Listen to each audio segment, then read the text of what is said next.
The moment has come when you must give up any manifestation of struggle in your consciousness. Beloved El Morya, March 20, 2005. I am El Morya. I am, having come. Beloved, did you recognize me? Listen to my vibrations. There is something beyond all the words and images, and this is the divine reality, which cannot be confused with anything. I have come to you from this higher reality to give the following teaching. When I was in embodiment the last time, and you have heard about this incarnation as El Morya, I came to give the Western disciples a part of secret knowledge, which was possessed by initiates since the times of ancient Lemuria and Atlantis. Access to this knowledge was only open to very few initiates, who came into embodiment again and again to keep the flame of truth burning in this physical octave. The fire of true knowledge never died out, but it was accessible only for a very small circle of people, who carefully protected this knowledge from profanes and neophytes.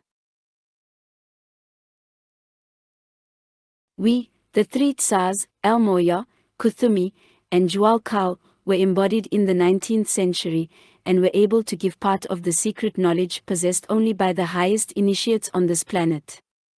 We successfully created the organization, the Theosophical Society, to spread this knowledge. Because of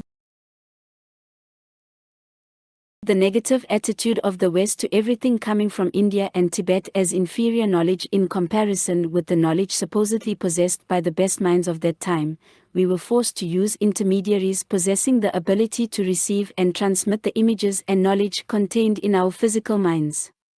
Such a receiver of information was H.P.B., our devoted disciple and follower. We also used several people belonging to the aristocratic circles of England for the advancement of our ideas. Under our dictation, a series of books was written. We carefully verified all the information that was to be printed in order to convey the truth as qualitatively as possible. And indeed, all the works released through Blavatsky contain the truth, but the form of the material presented was intentionally confusing so that the truth could be used only by those souls in embodiment who were given the necessary keys to recognize this truth. Our task was accomplished brilliantly. We left on earth material evidence of the ancient truth in the form of the printed works of Blavatsky. Though, of course, the true authorship of these books remained with us. And we achieved our goal. The creative thought of the best minds of the West took the right direction. And the seeds of knowledge sown by us sprouted in many esoteric teachings of the following 20th century. We could not give our teaching in Russia. This country was the most receptive to receiving this knowledge, yet precisely because of this fact this knowledge was not available to Russians, as all attempts were made on the part of our opposition so that the dissemination of our teaching in Russia was delayed for a whole century. And when it, finally, came to Russia, this knowledge had already been diluted and clouded by many other teachings born in the land of America. And although the basis of these esoteric teachings lay in the knowledge set out by us in our writings, published through Blavatsky, nevertheless distortions, typical of American thinking, were present in these teachings to a significant extent. And if we, when we gave knowledge, intentionally muddled the information so as not to expose the truth to unprepared minds, then in the new Americanized teachings, the truth was diluted by lies without our desire. These Americanized surrogates finally reached Russia. And the benefit was at least that people turned to the works of Blavatsky, for the authenticity of which we are personally responsible since we ourselves participated in the creation of these books. However, There was confusion in the minds of our sincere disciples associated with the fact that there were many contradictions between the new Americanized teachings and the teachings that we had given. Since the new teachings were given in a simple and accessible language, preference was given to these new teachings. However, the time has come when an urgent need has arisen to clarify the main and most important contradiction. And this concerns the question of the fall of the angels and the question of the fall of Lucifer. Last year, we attempted through our messenger Tatiana to give a more simple explanation of the fall of the angels and the fall of mankind, explaining and clarifying the account in the secret doctrine. And now I have to return to this question because we see that this issue has come to the fore for our best disciples. Therefore, we insist that you consider this topic more carefully, as it is given in the secret doctrine. The moment has come when you must give up any manifestation of struggle in your consciousness, including the struggle against fallen angels. In fact, 2 points of view clash on this issue, 2 approaches to looking at the history of mankind, and looking at the concept of development of the universe.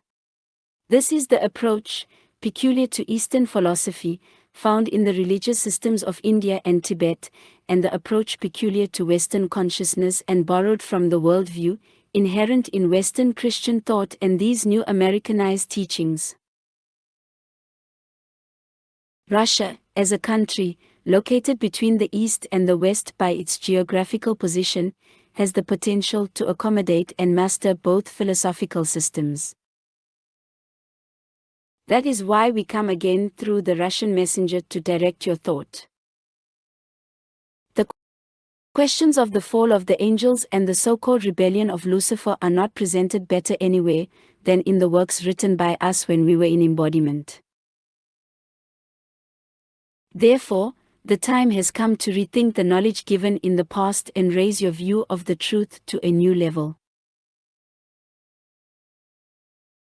Whenever you have a desire to struggle against fallen angels, remember that each of you has this angel as the so-called fifth principle, or Christ self.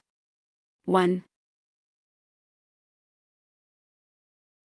You cannot fight a part of yourself. Your task is precisely to help this fallen angel to return home to God. But your 4 lower bodies, burdened with the karmic baggage accumulated by you during so many embodiments on earth, prevent him from doing this. Therefore, all efforts should be directed to giving up the unreal part of yourselves, your ego, your karmic accumulations, and to raising your consciousness to the level of your Christ self, your guardian angel. This is the next stage of evolution, and it will happen, no matter how hard you resist and how strong you stick to any system offered to you kindly, but always leading you to the path of struggle. Remember the teaching of Jesus, remember the teaching of Buddha. Did they teach to fight with fallen angels? Reread the Bible. Even in this source, though not absolutely pure from our point of view, one can find a true conception of the history of Earth's development, if you read these quotations using the keys given in the secret doctrine. We spent a lot of effort and a lot of energy to overcome the resistance of Tatiana's external consciousness, to overcome any veneration of previous messengers, and to overcome the concepts of fallen angels given through these messengers from America. Therefore, I speak while there is an opportunity to speak through this messenger, and I say that the time has changed and it is necessary to ascend to a new level of awareness of the divine truth. You can choose. You can think. However, do not forget that there are cosmic deadlines, and those who fail to meet these deadlines will swallow the road dust.